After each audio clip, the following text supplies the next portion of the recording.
Assalamualaikum warahmatullahi wabarakatuh. Waalaikumsalam warahmatullahi wabarakatuh. Yang terhormat Bapak Kepala Sekolah SD Negeri Baktitan, yang saya hormati Bapak Ibu Guru dari kelas 1 sampai kelas 6 yang saya hormati, dan anak-anakku yang saya cintai dan saya banggakan. Marilah pertama-tama kita panjatkan puji dan syukur kita kehadirat Allah Subhanahu wa Ta'ala, yang mana pada kesempatan siang hari ini kita bisa berkumpul di ruang kelas 1 ini untuk melaksanakan pengibasan budaya positif. Tak lupa salam salam semoga selalu tercurahkan kepada junjungan kita Nabi besar Muhammad Sallallahu Alaihi Wasallam, kepada keluarga, sahabatnya yang mana selalu kita nanti syafaatnya di hari akhir nanti. Bapak Ibu sekalian yang saya hormati, pada kesempatan siang hari ini perkenankan saya melakukan pengibasan modul 1.4 tentang budaya positif, di mana budaya positif di sini apabila kita bisa melaksanakan dengan sebaik-baiknya, maka kita dapat menjadikan peserta didik kita menjadi lebih baik dari yang sebelumnya. Adapun budaya positif itu memiliki beberapa yang harus kita pelajari. Yang pertama yaitu disiplin positif. Ketika mendengar kata disiplin, apa yang terbayang pada diri kita? Apa yang terlintas di pikiran kita? Nah, kebanyakan orang akan menghubungkan kata disiplin itu dengan tata tertib, teratur dan kepatuhan pada peraturan. Ki Hajar Dewantara menyatakan bahwa untuk mencapai suatu kemerdekaan atau dalam konteks pendidikan kita saat ini, untuk menciptakan pendidikan merdeka, syarat utamanya adalah harus ada disiplin yang kuat. Disiplin yang dimaksud adalah disiplin pada diri yang memiliki motivasi internal. Motivasi internal di sini maksudnya motivasi yang berasal dari diri kita, dari diri anak. Jika kita tidak memiliki motivasi internal, maka kita memerlukan pihak lain untuk bisa mendisiplinkan kita, atau bisa kita sebut dengan istilah motivasi eksternal, karena berasal dari luar, bukan dari dalam diri kita sendiri. Disiplin diri dapat membuat seseorang menggali apa? Yaitu menggali potensi untuk menuju kepada sebuah tujuan yang dihargai dan bermakna. Next, dalam nilai-nilai kebajikan itu ada yang disetujui, atau istilahnya itu nilai kebajikan yang diakui oleh institusi atau organisasi. Ada 6 pilar. Nah, kebanyakan dalam dunia pendidikan itu yang pertama disebut sebagai profil pelajar Pancasila. Profil pelajar Pancasila itu ada 1, beriman, bertakwa pada Tuhan Yang Maha Esa, dan berakhlak mulia. Terus ada mandiri, selanjutnya ada kebenaran kritis, berkebinekaan global, bergotong royong, dan siswa itu selalu kreatif.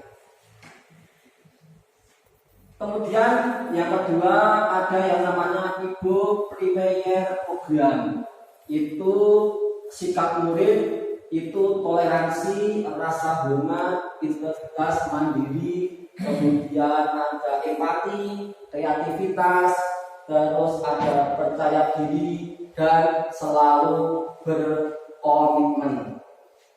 Lanjutnya ada 9 pilar karakter. Itu ada cinta Tuhan dan segenap ciptaannya, kemudian hormat dan santun, kemudian baik dan berhati, terus ada lagi toleransi. Lanjut, next.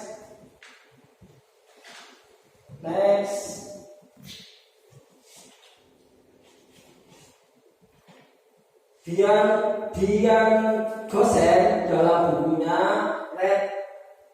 Restructuring School Discipline menyatakan ada 3 motivasi perilaku manusia. Yang pertama itu 3 motivasi perilaku manusia. Yang pertama yaitu untuk menghindari ketidaknyamanan atau hukuman. Ini adalah tingkatan terendah dari motivasi perilaku manusia. Biasanya orang yang motivasi perilakunya untuk menghindari hukuman ataupun ketidaknyamanan. Biasanya motivasi ini berasal dari luar atau sering disebut dengan istilah motivasi eksternal. Terus motivasi yang kedua yaitu untuk mendapatkan imbalan atau penghargaan dari orang lain. Satu tingkat di atas motivasi yang pertama lebih baik. Di sini orang berperilaku untuk mendapatkan imbalan atau suatu penghargaan dari orang lain. Orang dengan motivasi ini akan bertanya, apa yang akan saya dapatkan apabila saya bisa melakukannya? Mereka melakukan sebuah tindakan untuk mendapatkan pujian dari orang lain. Nah, motivasi ini juga bersifat eksternal karena motivasi ini berasal dari luar atau berasal dari dalam diri. Yang terakhir, motivasi perilaku manusia yang terakhir yaitu untuk menjadi orang yang mereka inginkan dan menghargai diri sendiri dengan nilai-nilai yang dipercaya. Orang dengan motivasi ini akan bertanya, akan menjadi orang yang seperti apa bila saya melakukannya. Mereka melakukan sesuatu karena nilai-nilai yang mereka yakini dan mereka hargai. Dan mereka melakukan karena mereka ingin menjadi orang yang melakukan nilai-nilai yang mereka yakini tersebut. Next, lanjut.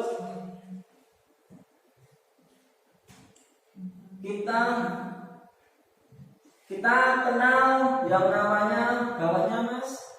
Kita kenal yang namanya gawatnya lagi.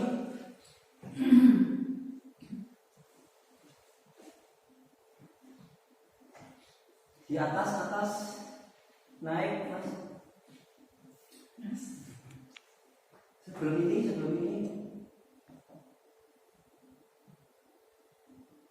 kita kenal yang namanya restitusi.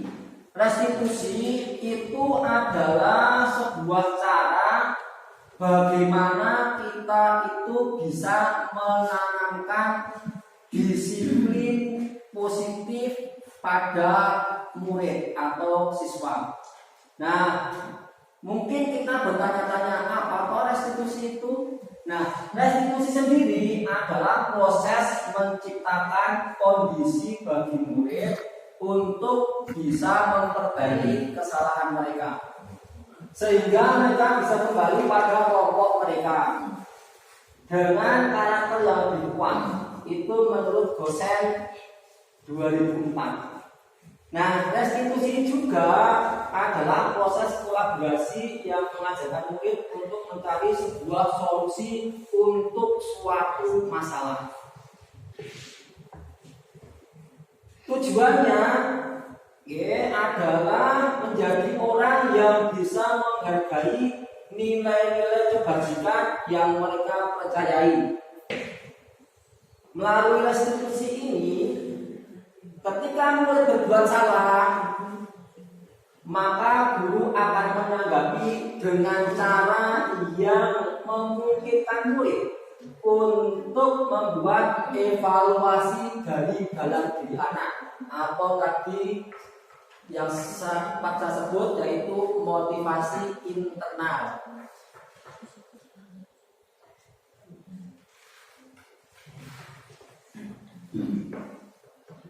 Restitusi ini menguntungkan korban, juga menguntungkan orang yang telah berbuat salah. Ini sesuai dengan prinsip dari teori total Wilhelm dasar tentang solusi menang dan menang. Lanjut, Mas.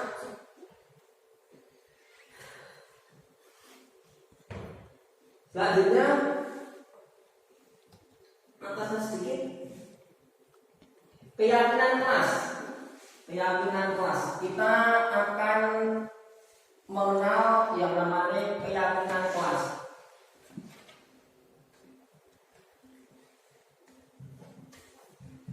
Keyakinan kelas memiliki keyakinan sebagai fondasi dan arah tujuan sebuah sekolah atau sebuah kelas yang akan jadi landasan dalam memecahkan suatu konflik atau permasalahan di dalam sebuah sekolah atau di sebuah kelas. Nah, di sini ada pertanyaan-pertanyaan. Mengapa kita memiliki peraturan tentang penggunaan helm pada saat mengendarai kendaraan roda 2? Nah, kemungkinan jawaban kita adalah untuk keselamatan. Nah, nilai-nilai keselamatan atau kesehatan inilah yang kita sebut sebagai suatu keyakinan. Kita yakin bahwa kalau kita memakai helm itu untuk sebuah keselamatan. Yang nilai-nilai kebajikan universal yang disepakati secara tersirat dan tersurat lepas dari latar belakang, suku, negara, bahasa maupun suatu agama. Nah, dalam keyakinan kelas itu kita bisa membentuk keyakinan kelas atau keyakinan suatu sekolah itu dengan beberapa cara, ya. Di antaranya yang pertama, keyakinan kelas itu bersifat harus lebih abstrak daripada peraturan yang lebih rinci dan konkret. Keyakinan kelas berupa pernyataan-pernyataan yang universal. Keyakinan kelas sebaiknya sesuai yang dapat diterapkan di lingkungan sekolah tersebut. Nah, kemudian semua warga kelas hendaknya ikut berkontribusi dalam pembuatan keyakinan kelas lewat kegiatan curah pendapat. Nah, yang terakhir dalam pembentukan keyakinan kelas, kita bersedia meninjau kembali keyakinan kelas dari waktu ke waktu. Nah, dalam keyakinan kelas ada pembentukan keyakinan kelas atau sekolah. Ada juga prosedur pembentukan keyakinan sekolah. Nah, prosedurnya bagaimana? Nah, kita akan bahas, kita akan ulas dari yang paling pertama, yaitu kita mempersilahkan pada sekolah atau murid untuk bercurah pendapat tentang peraturan yang akan disepakati di sekolahan. Kemudian yang kedua, kita mencatat semua masukan dari murid ataupun dari guru warga sekolah. Terus kita mengganti kalimat-kalimat dalam bentuk negatif menjadi kalimat positif. Karena mungkin ada usulan-usulan dari murid itu kalimatnya berbentuk negatif. Kita bisa ubah menjadi kalimat yang berbentuk positif. Sebagai contoh, sebagai contoh kalimat yang negatif. Seumpama jangan berlari di kelas atau jangan berlari di koridor. Nah, itu kalimat negatifnya. Terus untuk kalimat positif itu berjalanlah di kelas atau koridor. Selanjutnya kita meninjau kembali gambar yang tercatat. Kemudian tinjau ulang keyakinan sekolah atau kelas secara bersama-sama. Selanjutnya setelah keyakinan sekolah selesai dibuat, warga sekolah termasuk murid guru itu menyetujui dan menandatangani keyakinan sekolah tersebut. Yang terakhir setelah ditandatangani disetujui bersama, kemudian ditempel bisa di dinding atau bisa juga di tempat-tempat yang setidaknya bisa seringkali dilihat oleh anak, sehingga anak mudah untuk mengingat apa keyakinan kelas yang sudah disepakati bersama. Oke, next. Nah, di sini saya membuat satu contoh tentang keyakinan kelas. Nah, di sini ada contoh keyakinan kelas 1. Itu setiap anggota kelas perlu belajar. Ini kalimat positif. Terus setiap anggota kelas perlu merasa aman. Setiap anggota kelas perlu saling menghargai. Itu contoh sedikit keyakinan kelas. Lanjut next. Nah, selanjutnya dalam budaya positif kita perlu mengenal yang namanya 5 posisi kontrol. Kita perlu mengenal, kita perlu mengetahui, dan kita perlu memahami 5 posisi kontrol.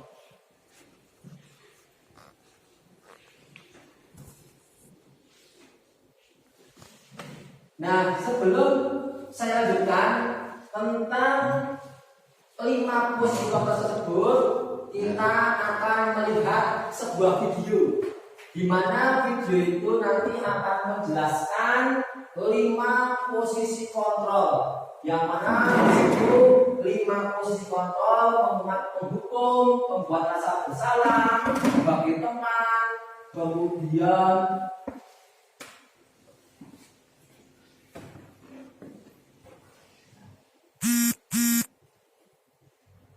sekarang kita akan melihat sebuah video yang menjelaskan tentang 5 posisi kontrol tersebut.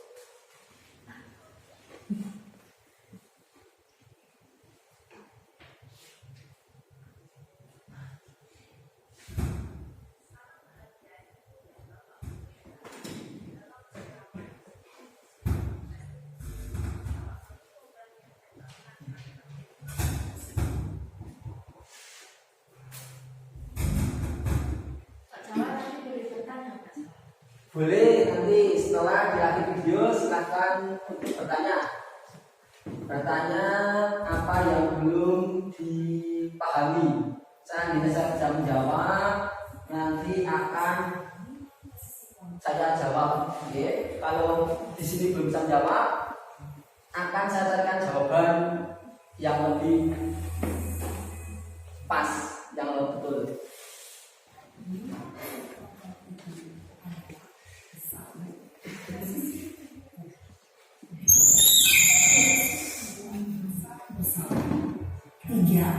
Posisi teman. 4. Posisi pemantau atau monitor. Dan 5. posisi manajer. Untuk lebih memahami kelima posisi tersebut, mari kita saksikan kasus Naren yang terlambat hadir.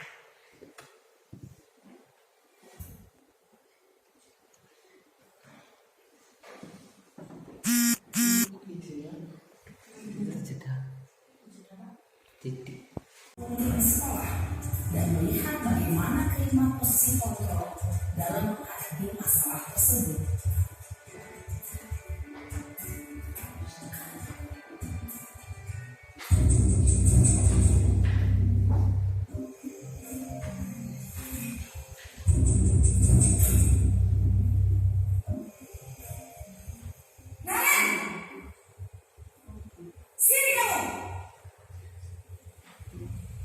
Selamat pagi, Bu. Selalu terlambat. Kamu deh, pasti terlambat. Maaf, Bu. Saya Apa? Apa coba? Alasan kamu apa lagi? Kapan sih kamu tidak terlambat? Malas sekali ya kamu jadi anak. saya Dasar pemalas. Gak kapok-kapok sih kamu. Sudah berapa kali terlambat? Sana, kamu keliling lapangan basket 2 kali. kenapa saya harus keliling lapangan basket, Bu? Kenapa? Kamu malah ibu. Berani-beraninya jawab. Sudah terlambat, masih berani jawab enggak? Sekarang, keliling lapangan basket 5 kali sekalian. Biar kapok. Cepat. Pergi sana ke lapangan basket. Posisi penghukum biasanya berbicara dengan nada tinggi, menghardik, menunjuk-nunjuk, menyakiti, dan menyindir. Hukuman bisa berupa fisik maupun psikis. Ibu dan bapak guru hebat. Dampak yang terjadi pada murid ketika guru berada pada posisi penghukum adalah murid cenderung akan memberontak, bahkan menyimpan dendam.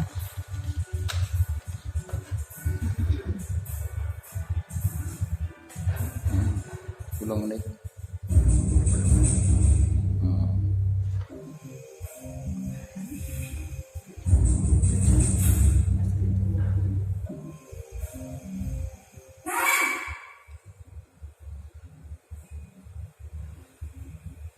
Selamat pagi, Bu. Naren. Kamu kenapa terlambat lagi, nak? Ya Tuhan, Naren. Kamu senang ya bikin ibu susah ya? Kalau kamu terlambat lagi, nanti ibu yang ditegur bapak kepala sekolah, nak. Disangka ibu tidak bisa membina kamu. Duh, gimana ini? Maaf, Bu. Duh, Gusti Naren. Kamu suka ya kalau ibu ditegur bapak kepala sekolah? Terus, sekarang ibu harus tulis apa ini di buku absen? Ini kamu sudah sering terlambat loh. Ibu harus apa coba? Maaf, Bu. Maaf sekali. Ya sudah, lain kali jangan bikin ibu susah lagi ya nak ya. Ibu tidak akan kuat lagi kalau kamu begini terus. Bisa jantungan kalau ibu tegur bapak kepala sekolah. Sana cepat ke kelas. Maaf ya, Bu. Maaf sekali. Posisi pembuat rasa bersalah berbicara dengan nada tenang, cenderung lembut, namun kata-kata yang diutarakan membuat murid merasa menjadi orang yang gagal, memandang buruk dirinya sendiri, merasa tidak berharga, dan tidak sanggup membahagiakan orang lain. Ketika guru mengambil posisi pembuat rasa bersalah, murid akan menganggap dirinya yang bersalah dan ia akan menyimpan emosi negatif tersebut di dalam dirinya.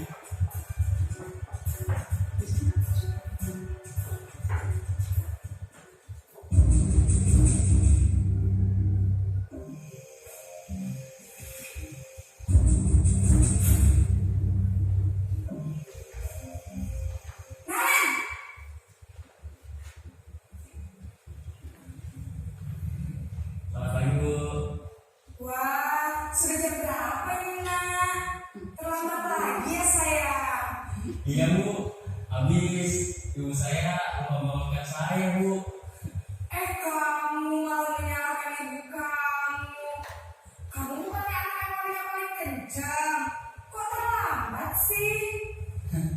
Iya Bu, saya memang terlambat bangun tadi. Jadi biarpun saya lincah, tetap gak kejar Bu. Ya sudah sana, nanti lain kali larinya lebih kenceng lagi ya, biar gak terlambat lagi. Bikin seneng ibu, demi ibu, bisa kan? Bisa Bu. Ya sudah sana masuk kelas, ibu beresin urusan absen kamu. Kamu ini ada-ada saja. Dalam posisi teman, guru berbicara dengan nada suara ramah, akrab, cenderung bersedia guru untuk menjaga suasana tetap santai. Murid akan merasa senang, aman, dan akrab dengan guru. Identitas yang tercipta adalah identitas sukses atau berhasil.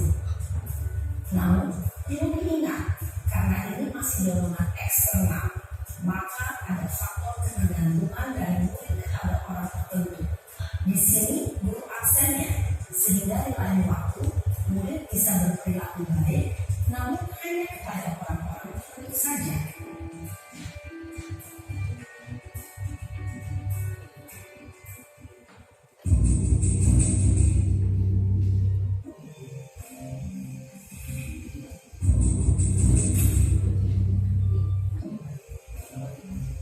Naren!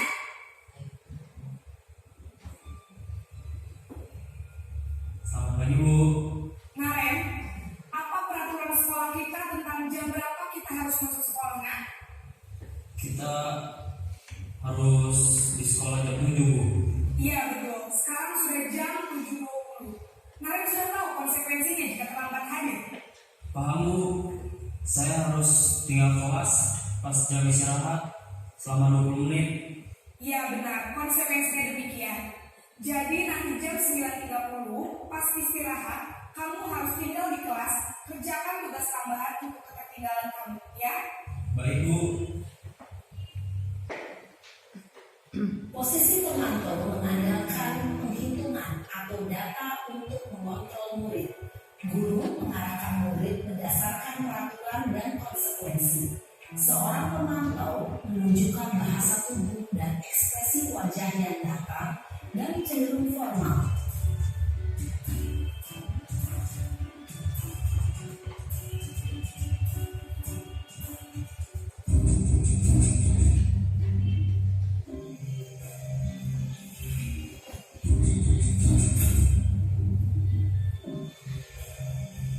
Naren!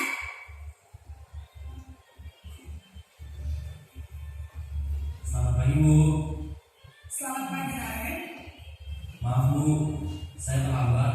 Iya, sekolah masuknya jam 7, sekarang sudah jam 7.20. Jadi sekarang bagaimana ya Naren? Maaf Bu, saya lupa salah saya semalam. Baiklah, menurut kamu, keyakinan sekolah yang mana yang perlu kamu tingkatkan? Menghargai diri sendiri dan orang lain mungkin ya Bu. Setuju. Jadi, apakah Naren meyakini prinsip saling menghormati tersebut? Iya Bu, saya meyakininya. Apakah Naren bersedia memperbaiki masalah keterlambatan ini? Bersedia Bu. Bagaimana kamu akan memperbaiki masalah keterlambatan ini? Saya akan coba untuk tidak lupa menyetel alarm saya Bu. Baik, kalau Naren lupa menyetel alarm di rumah, ada orang yang kira-kira bisa bantu mengingatkan tidak? Ada Bu, kakak saya, Kak Emma. Ada lagi selain Kak Emma? Selain Kak Emma, ada ibu saya. Baik, jadi yang mengingatkan Naren adalah Kak Emma dan ibu kamu ya? Kira-kira akan mulai set alarm kapan nih Naren? Setelah pulang sekolah, akan segera saya lakukan. Baik, jadi Naren akan setel alarm untuk bangun besok pagi dan akan diingatkan oleh kakak dan ibu dan Naren ya. Ada lagi yang mungkin perlu dilakukan Naren agar tidak terlambat bangun lagi. Tidak ada Bu. Baik Naren, terima kasih untuk kerjasama kamu. Sekarang kamu perlu kembali ke kelas untuk belajar. Baik Bu, terima kasih. Posisi manajer adalah posisi kontrol yang disarankan untuk membimbing murid memiliki sikap disiplin yang positif, yaitu murid yang mandiri, bertanggung jawab, dan dapat memecahkan masalah. Tujuan dari posisi ini adalah agar murid dapat berefleksi atas tindakannya.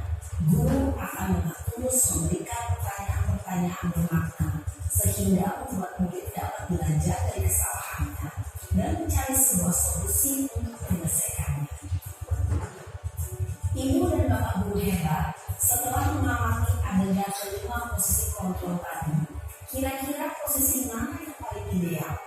Posisi mana yang dapat menunjang motivasi intrinsik murid? Ya, tentu posisi manajer. Posisi ini memang posisi ideal dan ingin dituju setiap murid. Pada posisi inilah, guru dapat menerapkan disiplin positif yang berpihak pada murid, yang memerdekakan murid. Perjalanan seorang pendidik tentunya tidak mudah untuk sampai pada posisi seorang manajer. Namun, tujuan kita pasti, yaitu menciptakan murid-murid yang mandiri, merdeka, dan bertanggung jawab. Semoga penggambaran 5 posisi kontrol yang telah diperlihatkan ini dapat menjadi ajang refleksi bagi kita semua, agar dapat terus mengasah dan menerapkan disiplin positif yang memerdekakan murid. Mari terus berlatih dan bersemangat. Selamat menerapkan. Salam dan bahagia, Ibu dan Bapak Guru hebat.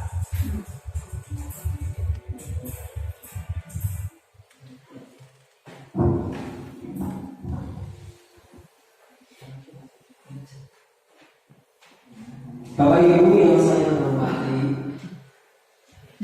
dalam video tadi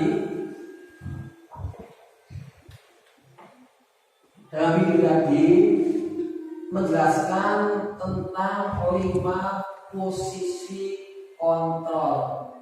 Nah, dari kelima posisi kontrol tersebut, itu kita sebagai seorang pendidik, itu kita seyogianya memakai posisi kontrol yang terakhir, yaitu sebagai manajer. Nah, karena kalau kita menggunakan posisi kontrol sebagai manajer, kita bisa mendisiplinkan sikap disiplin positif pada murid, sehingga kita bisa memerdekakan murid tersebut. Dan yang terakhir yaitu tentang segitiga restitusi. Dalam budaya positif bisa berjalan dengan baik, kita juga harus bisa melaksanakan tentang segitiga restitusi. Yang pertama, segitiga restitusi yang pertama yaitu menstabilkan identitas. Kemudian yang kedua itu validasi tindakan yang salah, dan yang ketiga menanyakan keyakinan.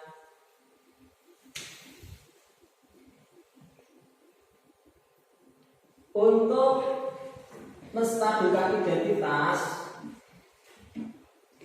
itu adalah bagian dari segitiga yang bertujuan untuk mengubah identitas anak dari orang yang gagal karena melakukan kesalahan menjadi orang yang sukses.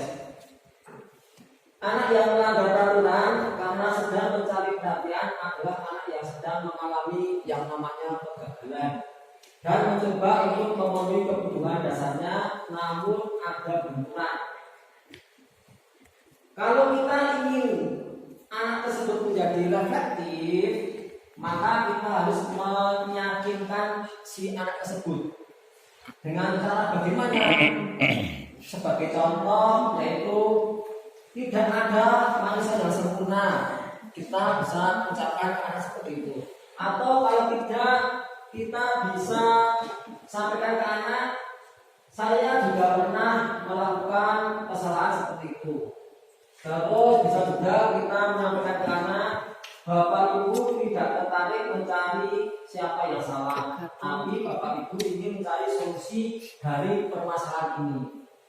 Nah, kemudian sisi yang kedua, validasi tindakan yang salah. Setiap tindakan kita lakukan dengan suatu tujuan, yaitu untuk memenuhi suatu kebutuhan dasar. Kalau kita memahami kebutuhan dasar, apa yang mendasari sebuah tindakan, kita akan bisa menemukan cara-cara yang paling efektif untuk memenuhi kebutuhan tersebut. Kita mungkin tidak suka sikap seorang anak yang menerus melengeh, tapi bila sikap itu dapat perhatian kita, maka itu telah memenuhi kebutuhan.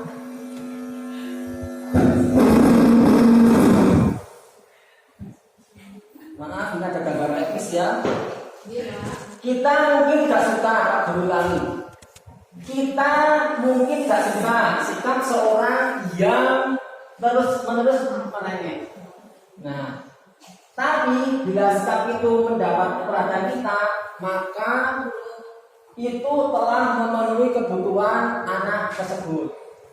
Nah, kalimat-kalimat yang kita sampaikan ke anak mungkin asing bagi diri kita.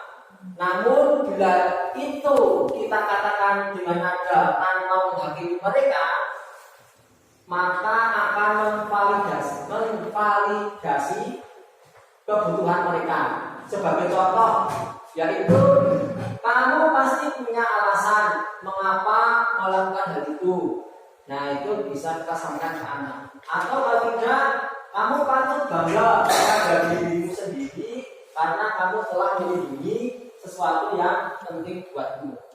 Nah, dan yang terakhir yaitu sisi yang ketiga, menanyakan keyakinan. Teori kontrol menyatakan bahwa kita pada dasarnya termotivasi secara internal. Secara internal itu tadi berasal dari dalam diri. Ya. Ketika identitas sukses telah tercapai di langkah 1, kemudian di langkah 2 sudah sukses tercapai terlaksana, maka anak akan siap untuk dihubungkan dengan nilai-nilai yang dia percaya dan berpindah menjadi orang yang diinginkan. Pertanyaan-pertanyaan di bawah ini akan menghubungkan keyakinan anak dengan keyakinan kelas. Nah, di sini saya tulis yaitu apa nilai-nilai umum yang kita telah sepakati. Kemudian kamu mau jadi orang yang seperti apa? Nah, itu contoh sedikit tentang nilai-nilai yang dipercaya dan yang diinginkan si anak. Penting untuk menanyakan ke anak kehidupan seperti apa nantinya yang mereka inginkan. Next, Pak. Ini yang terakhir sedikit, yaitu apakah kamu ingin jadi orang yang sukses? Ya. Bertanggung jawab atau bisa berpercaya, itu juga bisa kita sampaikan atau kita ucapkan ke anak. Nah, ketika anak itu sudah mendapat gambaran yang jelas tentang orang seperti apa yang mereka inginkan, maka guru dapat membantu murid atau siswa tersebut untuk tetap fokus pada gambaran yang mereka inginkan atau yang mereka kehendaki. Nah, itu tadi sedikit banyak budaya positif dapat tercapai atau terlaksana dengan tadi materi-materi yang saya sampaikan. Kalau kita bisa melaksanakan dengan baik, maka budaya positif di sekolahan akan bisa tercapai. Nah, itu sedikit pembahasan budaya positif dari saya. Di sini saya tidak menggurui, tapi saya hanya menyampaikan ilmu yang saya dapat untuk bisa saya tularkan kepada Bapak Ibu guru semuanya. Tanpa banyak salah kata yang saya ucap, saya sungguh-sungguh minta maaf yang sebesar-besarnya. Dan saya akhiri. Assalamualaikum warahmatullahi wabarakatuh. Waalaikumsalam warahmatullahi wabarakatuh.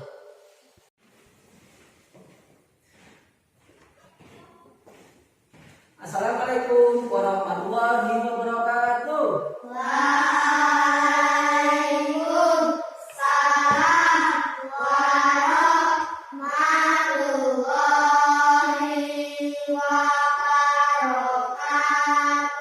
Selamat pagi anak-anak. Sehat semuanya?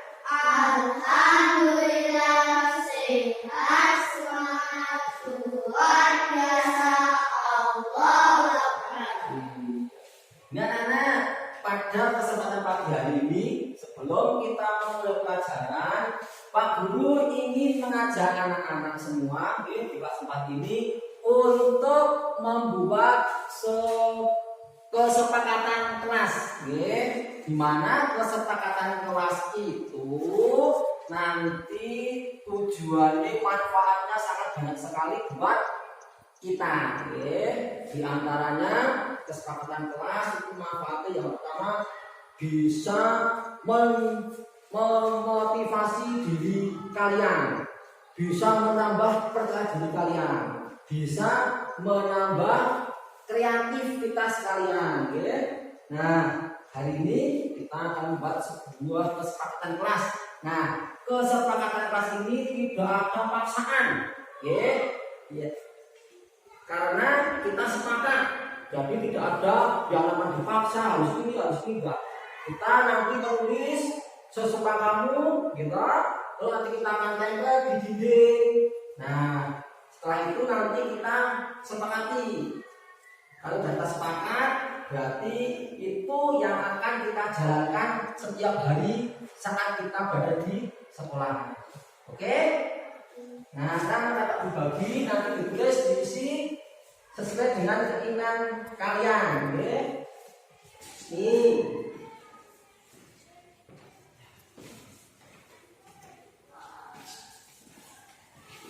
Silakan yang sudah menerima kertas boleh ditulis, ditulis sesuai keinginan apa yang kamu inginkan di sekolahan ini, terutama saat di kelas.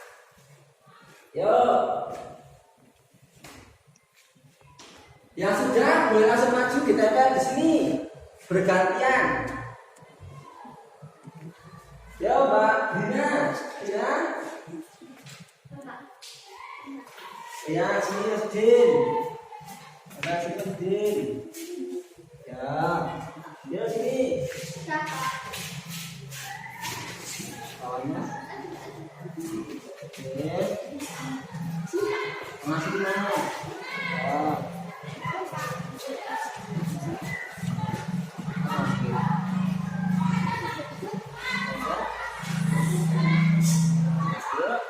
Mas Rizka belum?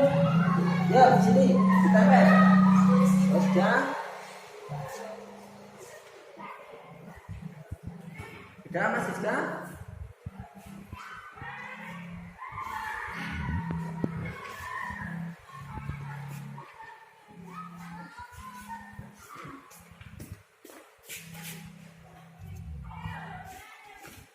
Ya, hari ini kita telah membuat sebuah kesepakatan kelas. Pak Guru bacakan. Sekiranya setuju, bilang setuju Pak Guru. Kalau tidak, nanti kita ganti. Oke? Yang pertama, saling menghormati. Setuju. Oke, yang kedua, menggunakan seragam sesuai dengan jadwalnya. Yang semangat jawabnya, menyelesaikan tugas tepat waktu. Setuju. Saling menghargai. Setuju.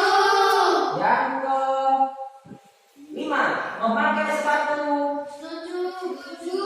Ya. Yang terakhir, menjaga kebersihan. Setuju. Dari keenam yang kalian tulis ini semua setuju nggih? Iya. Berarti ini sebuah kesepakatan kalian, sebuah kesepakatan kita, yang harus kita taati tanpa ada unsur paksaan dari siapapun. Siap? Nah, mulai hari ini dan ke depan kesepakatan kita sepakat sebagai fondasi kita dalam melakukan kegiatan di sekolah. Kita tidak boleh melanggar kesepakatan yang sudah kita sepakati bersama. Dan itu kesepakatan kelas kita hari ini. Kita lanjut ke materi. Assalamualaikum warahmatullahi wabarakatuh.